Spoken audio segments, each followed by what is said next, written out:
2024, let's go. Sober. New year, new me.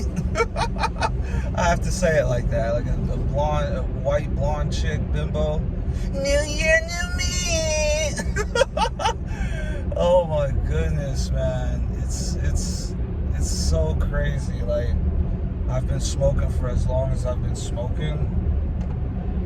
But it's official. It's official. I think I'm starting to feel withdrawals. So I stopped smoking like last night. For the new year, I'm gonna be sober the whole year. And I'm basically, I don't know about the whole year, but I'm gonna be documenting like my path to sobriety. The goal is certainly a month. I mean, I gotta at least make it a month. But, obviously I'm trying to make it a whole quarter, which is 4 months or 3 months. And then eventually maybe do the whole year, maybe do permanently. I don't know. The point is, I need to escape this addiction.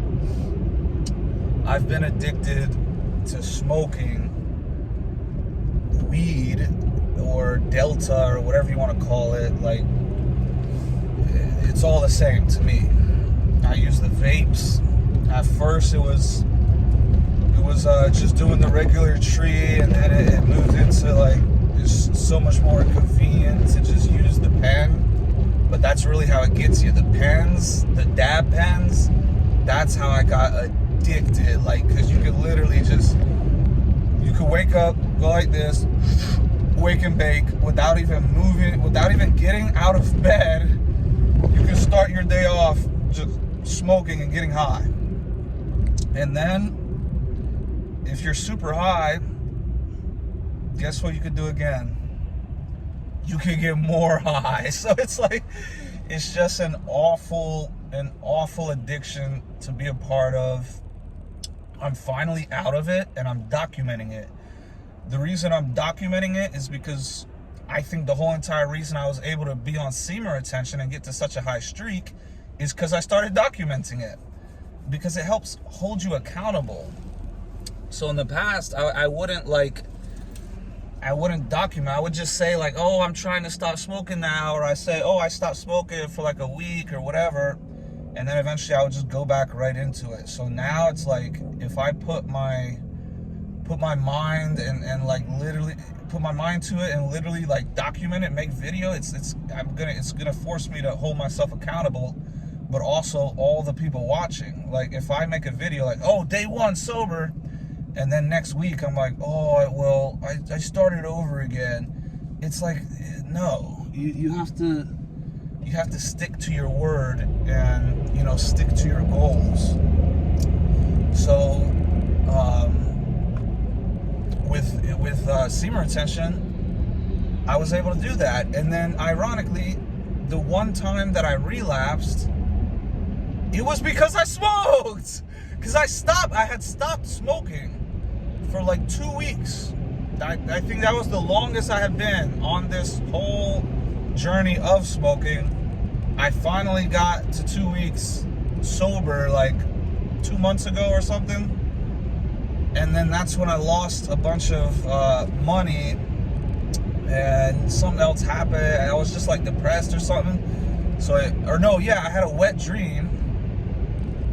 But I had the wet dream the very night that I smoked. So I smoked, and then that night I had a wet dream, and that literally caused me to end my semen retention streak. And then I went on a downward spiral. So it all derived from the stupid smoking. But if it wasn't for the smoking, I would have still been on my semen retention streak, because I was documenting it. Helps hold you accountable. So the same is going to be true with this. I'm going to document day 1 sober, day 2, day 7, whatever. It'll probably be like a weekly update or something like that, just randomly. But I'm certainly going to do it, because it's going to force me to be sober. And being sober is literally what I need. I don't even want to think, because I was just thinking about it before making this video of how much money I've lost. Like, dude, I've lost so much money. I mean, I'm not exaggerating. weed and being high pretty much every day for the last 7 years, whatever, it has literally, I'm not exaggerating, it has literally cost me millions of dollars. Millions. Because it's opportunity cost. Like, let's say you make a huge W and you make, oh my gosh, there's $100,000, and you cash it out and then you reinvest it, and then the next time it goes up you make $1 million, $5 million, whatever. Just off that initial $100,000 that you take out, it's able to produce millions more after that because of the capital you have. But my point is, being high this whole time, although I didn't have 5 million in my account and then I lost it, but it's the opportunity cost. It's the same exact thing. I may have not had 5 million in my account and I lost 5 million on paper, but if I had 100,000 in my account and I lost 100,000 on paper and then I made another 10x with a lot less money, then it's common sense. Had I cashed out the 100,000 and invested it, I would have made $1 million. So in reality, it did cost me millions because of the opportunity cost. All the money I've lost because of being high. I mean, the market has gone up and down. My portfolio fluctuated hundreds of thousands of dollars, and I haven't even took 10K out to pay off like the debt, the loans that I have. I got loans, I owe money on the loans. I had more than enough money to literally just take the amount that I owe with the loan, pay it off, and be done with it. Be completely debt-free. That can only be explained through the stupidity of being high all day. It's like, dude, there's no way on earth I would have been sober this 7 years and have the amount of money I have. It would literally be 100 to 1,000 times more. Because there's no, you're delusional when you're smoking. It's like, imagine you're looking at 800,000 in your account in your mid-20s, no degree, you have no job, nothing. You're just a crypto investor. You have 800,000 right there. And you don't cash out 100,000 at least. That's delusional. That's stupid. So it was all because I was smoking. I literally have a whole nother video. It's literally called, you can look it up on my channel. So this is all documented, live, historically verifiable. He said, I just lost 100,000 in a week because of this. And what was the this? The this was smoking. I was high. I literally was smoking, and I forgot to lock my car. Because I was high. Somebody then broke into my car that very night, stole my wallet, whatever. I go out to the car. I'm like, oh crap, somebody just robbed my car. They broke in. This was the very moment I had almost 150,000 in my portfolio back in April. I got distracted by the robbery, which happened entirely because I was high. And then by the time I got back on the market, bro, I lost 100,000. So I literally lost $100,000 in a week completely because of weed, because I was high. So that's just 1 week. If you go back, if you look at the whole past 7 years, the opportunity cost, the amount of money I've lost with weed, that alone should get you to stop. That alone should verify, oh man, this is an unhealthy addiction. Because I've lost millions of dollars because of it. Dude, hello? That's obviously not good. So that's one of the main obvious reasons. It's just dude, even as high as I was still trying to be righteous and I was still seeking God, but it was certainly holding me back. But eventually it was what you're meant to be it'll eventually come out. If you're meant to be a warrior for God, you're gonna be that eventually. It's within you. Whatever you're meant to be within you, it's gonna show eventually. You know, it's like those people that are like, oh, I don't want to be this, but my parents want me to be this, or whatever. Like, my parents want me to be a doctor, but my heart really desires doing this, starting this business or whatever. It's like, eventually, if you follow your heart's desires, and what God's plan is meant for you, eventually you're gonna go towards that. So with me, I was going towards God, even though I was still with this crazy addiction. But I think literally, like, God was obviously blessing me time and time again, even with the addiction. Because I'm telling you, 100,000, 50,000, 800,000. Like, I could have been a multi-millionaire easily, multiple times over.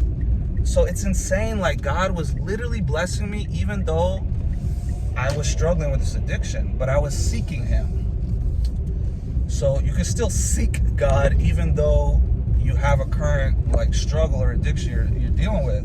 In fact, that's like sort of the whole point of Christianity, is you go through a sanctification process. So you're not gonna, like, learn about God and then automatically know the whole Bible. You have to read the Bible, you have to study, you have to do all that. So it's just crazy to me how like, looking back, dude, I was blessed financially time and time and time and time again. It's like I ignored the blessing. I literally took the blessings for granted. I ignored it because I was high all the time. So now, you know, it's just more obvious than ever that I need to stop smoking. And, you know, I touched a lot on the finances because that's hitting me hard right now, because it's like literally last week I just lost like $30,000. Like, boom. The significance of that, it applies to the opportunity cost once again, because crypto is about to take off this year, 2024. So what I just got done saying, imagine, like, all that money, like, that I could have easily just cashed out, that was in the bear market. The bear market is when the market's, like, down. It's not going up crazy.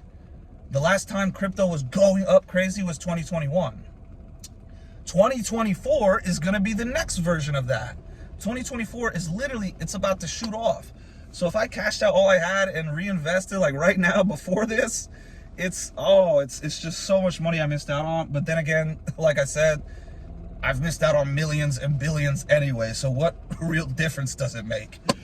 You know, I'm going to be successful. I'm going to be rich regardless. But it's like, it just comes down to greed. It's like, oh, if I would have just done things differently, I would have had 100 million next year instead of 2 million. Oh, who cares? You're still a multimillionaire. You know what I mean? So I think I'm definitely going to still end up becoming a millionaire. I think literally the only thing holding me back from why I wasn't a millionaire right now was because of smoking.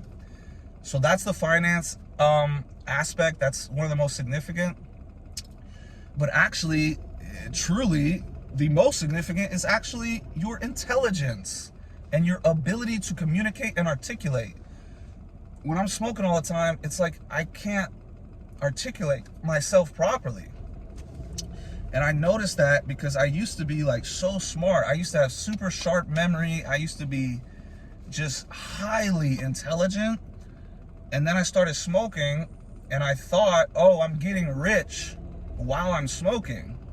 So it was just reiterating, like, my belief of, like, oh, I'm pretty smart. I'm a pretty, like, intelligent, you know, successful type of person. So when I was smoking, but I was also simultaneously getting rich, I found no problem in it. I was like, oh, there's no problem. That's why I think weed is actually one of the most dangerous things to get addicted to.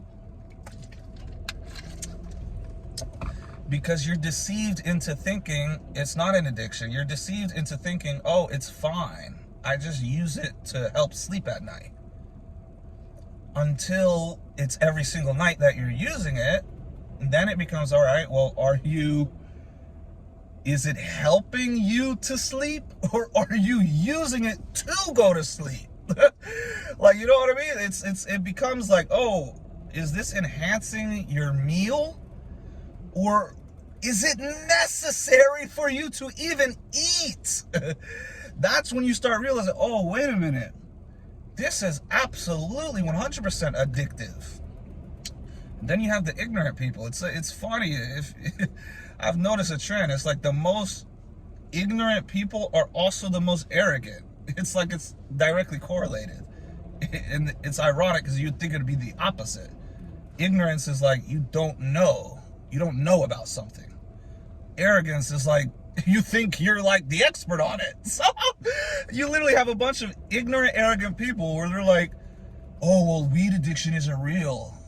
Yeah, like, no, like if you're getting, that's not actually like, that's not possible. Like I smoke weed all the time. Oh, I didn't get addicted.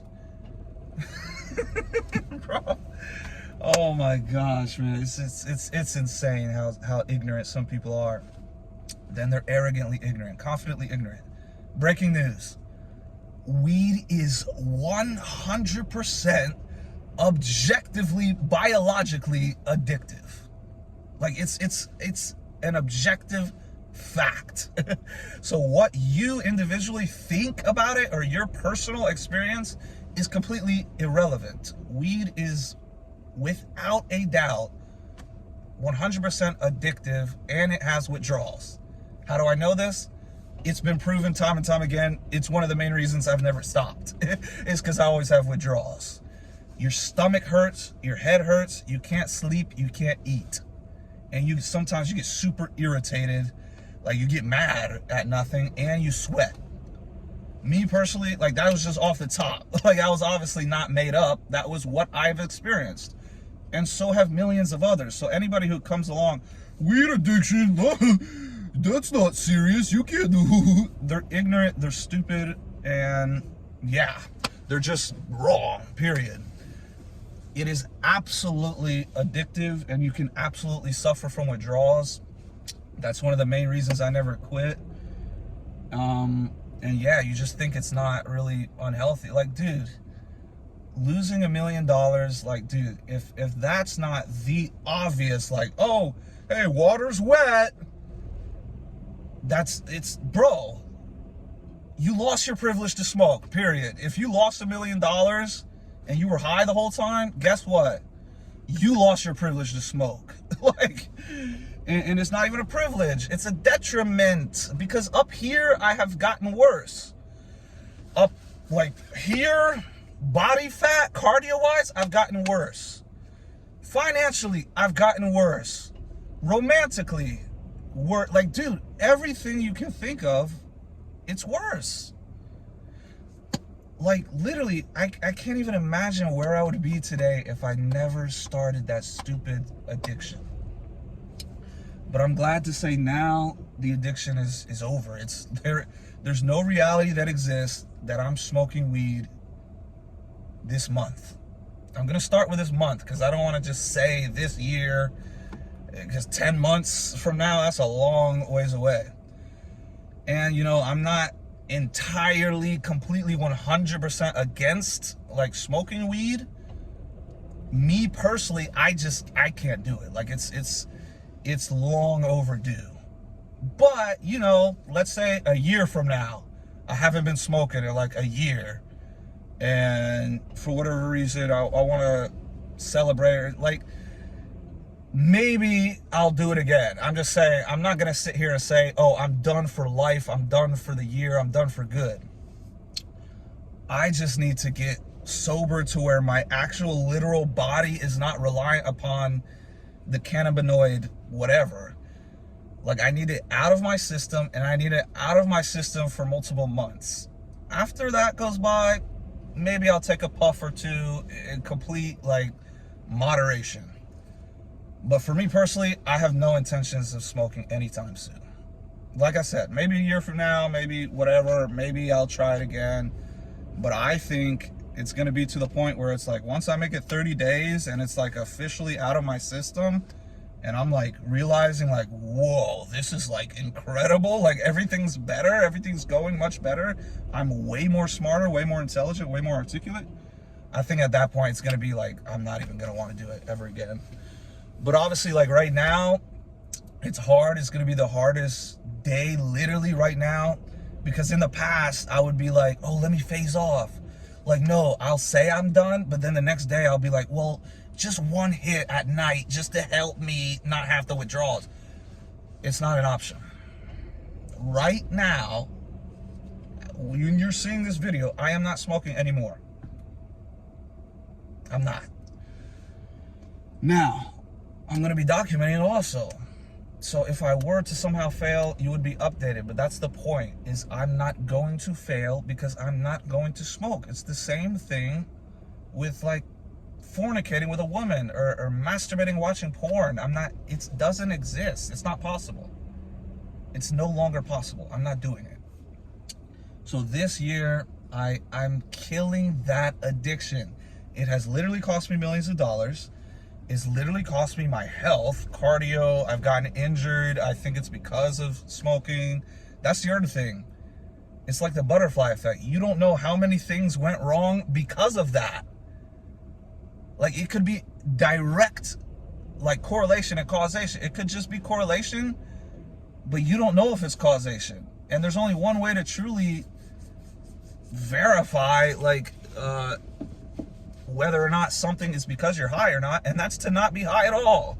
So moving forward, I'm not going to be high. So if I all of a sudden start running a mile, all of a sudden my knees and everything starts feeling better, all of a sudden I can destroy anybody in an intellectual debate, I'll be verified. It'll be confirmed that it was all because of the weed, especially with the finances too. Like, the finances is the most significant one, because there is like very rare amount of people that have fluctuated the amount of money that I've fluctuated at my age. So it's just so significant. Like, if you ask anybody else, hey, would you cash out like just 10% of what this guy had? They would all say yes. For whatever reason, I was delusional and greedy and just chasing money, chasing wealth, chasing pleasure. Now I only chase God and his righteousness. And the last dragon I had to slay was weed. There's nothing else holding me back. That was the chains. Jesus took those chains and he broke them. It's official now. I was struggling. Other people, they get deliverance right away. Right when they call on the name of Jesus Christ, their addiction's gone, and that's beautiful. Other people, it's a struggle, it's a process. And you could be learning something that God wants you to learn and that is needed for your next step in life. And had you not gone through that struggle, you would have never learned. So just because you're struggling or you have an addiction does not mean it's the end of the world, and it doesn't even mean you're not meant to do that. Sometimes we're meant to go through the lower part of life. Is the cycle of life. You have ups, downs. We're meant to go through the down, one, so we can appreciate the up, but also so we can appreciate the down. That's the crazy thing that not a lot of people get, is like, the journey is just as fulfilling as the destination. So just take money, for example. Let's say you were born broke and then eventually you get rich. Would you rather have that, or would you rather be born rich and just always be rich? That, to me, that would be way more depressing. Like, literally, if I was born, my dad was like, here's $1 million, get started, I would literally be depressed, because you can't even experience the journey. If you have $1 million, it's like, all right, that's game over. Just get 10% per year. You're making 6 figures, doing absolutely nothing passively. So the journey for me is necessary.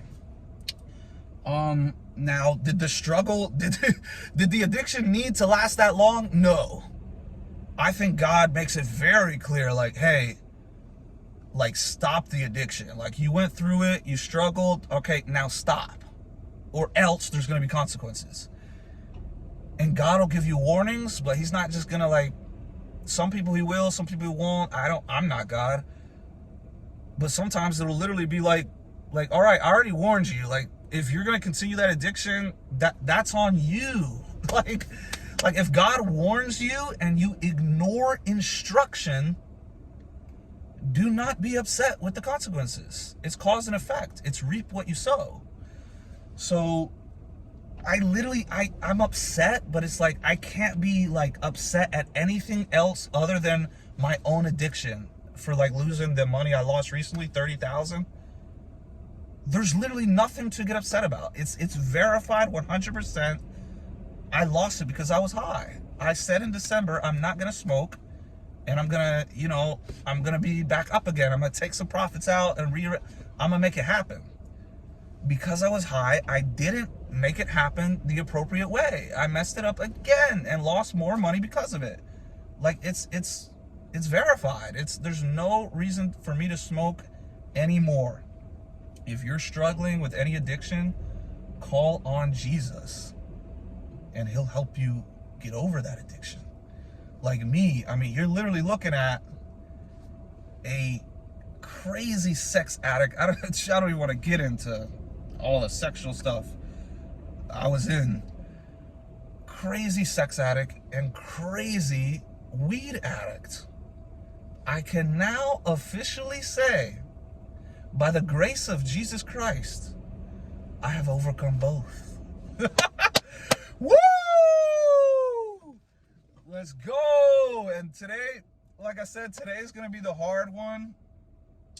Because today it's usually like right now, it's like my day off. I wasn't even like, I was trying to like just take the whole day off, but I couldn't help but go work because I'm trying to make up some money and invest more.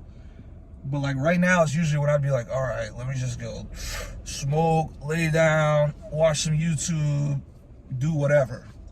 But now it's like, it's not an option. So I literally don't know what I'm going to do. I'm looking forward to how this journey is going to go. I genuinely believe now, like obviously I'm not a genie that can see into the future, but I'm just going to make some predictions.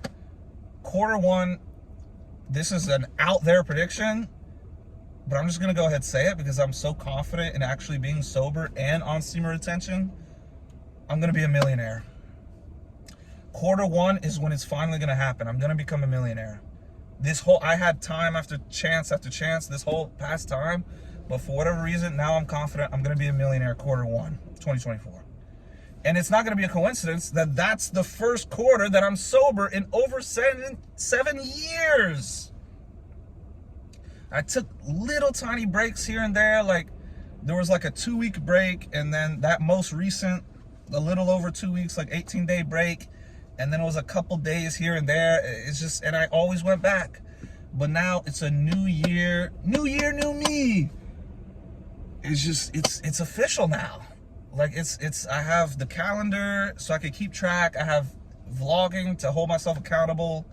I have cardio, finances, everything to motivate me. And I forgot also to mention, the most importantly, is theological.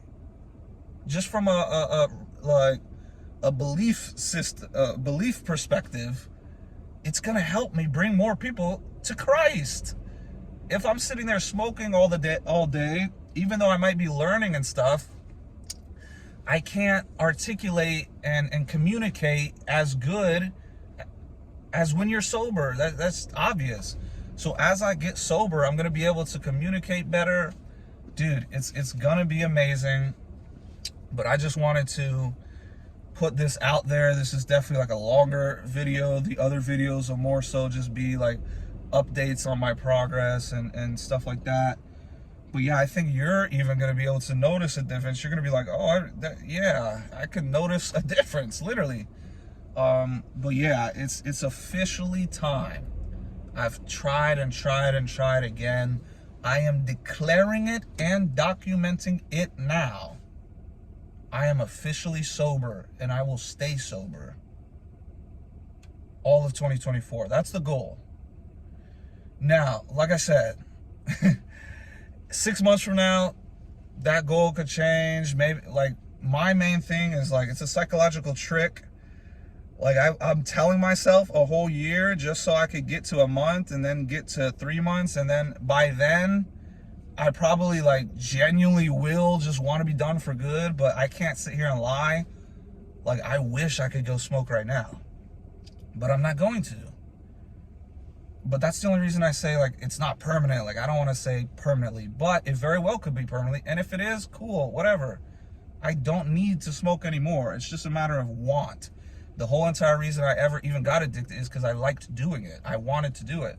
Now it's to the point where it's like, I don't really want to do it. I don't need to do it, anything. But 3 months from now, I could definitely maybe want to take a hit, but I don't know. That's where we're going to see. But for me, the goal is definitely get it out of my system and be completely sober-minded. January, February, March, that's quarter one. I am not smoking at all. I'm being sober the whole time. Maybe it'll change after that. Either way, I don't know. That's step one, though. You just got to get done with step one. Once you're done with step one and I'm officially sober, maybe then I'll declare, like, oh, I'm done for life. But we'll see what happens. Yeah, so this is day one sober. I've been addicted to some form of weed, Delta, THH, whatever. It's all the same garbage.